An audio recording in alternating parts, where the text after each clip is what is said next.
Au nom du Père et du Fils et du Saint-Esprit. Amen, frères et sœurs, qui que vous soyez. Aujourd'hui, nous allons parler de la religion. Selon saint Athanas, mort en 373, le propre de la vraie religion n'est pas de contraindre, mais de persuader. On ne peut pas forcer quelqu'un de croire à la religion, quel qu'il soit. Croire doit être librement et démocratiquement. Le mot religion est défini par Cicéron, selon saint Jérôme, relié, attaché, étudié à fond. Sous le nom de religion, tu viens détruire la religion. Il y a des gens, soi-disant, ils ont la religion, mais ils démolissent la religion.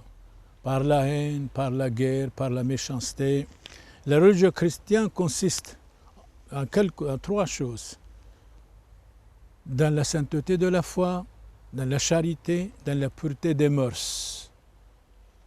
C'est très important que nous ayons la charité pour tous les hommes, sans distinction de classe, de race, de religion et de discrimination.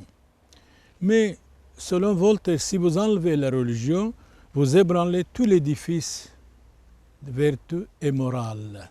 Donc, on ne peut pas vraiment ébranler la religion. L'oubli de la religion, dit Voltaire, conduit à l'oubli de tous les devoirs de l'homme. Devoir de l'homme, dignité humaine, doit être respectée. Partout où il y a une société établie, la religion lui est nécessaire, disait Voltaire, ce franc-maçon, ce libre penseur, cet élève des jésuites. Napoléon ajoute autrement, il faut une religion au peuple. Le peuple a besoin. Et je ne croirai jamais qu'on puisse mener un peuple sans la religion. Dans la religion, s'il y a violence, s'il y a des meurtres, si tu es quelqu'un, ce n'est pas une religion. Ce n'est pas une religion. Alors, ça devient à ce moment-là affaire du peuple. Comment avoir l'ordre dans l'État sans religion, disait Napoléon. Je le comprends parfaitement. Et la religion doit donner la société le bon sens, la charité, la bonté, la tolérance.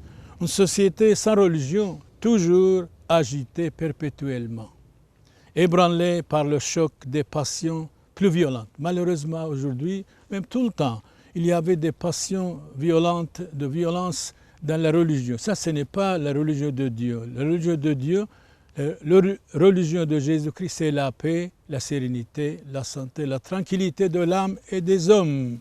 Si on supprime la religion, on jette l'humanité dans le désespoir. Il ne faut jamais désespérer. Espérer, disait saint François d'Assise, mort en 1226, ne désespérez jamais, espérez. Merci frères et sœurs pour votre écoute et pour votre compréhension, mais la religion est inutile si la miséricorde est absente. Celui qui est sans miséricorde n'est pas chrétien.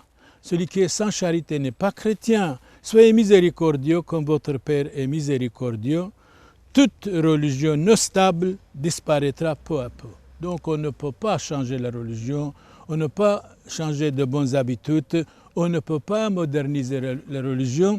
Toute religion non stable disparaîtra peu à peu, c'est sûr et certain. Donc nous devons avoir la stabilité, la gentillesse, nous devons appliquer la parole de Dieu vraiment. Aimez vos ennemis, supportez-vous les uns les autres, soyez parfaits comme votre Père Céleste est parfait. Et supportez tout le monde, pas de violence, pas de haine, ne pas tuer, ne pas frapper, ne pas faire des murmures contre les autres. Quand on a la foi, c'est ça la vraie religion de Dieu qui nous a révélé par Jésus, le Christ notre Seigneur. Amen.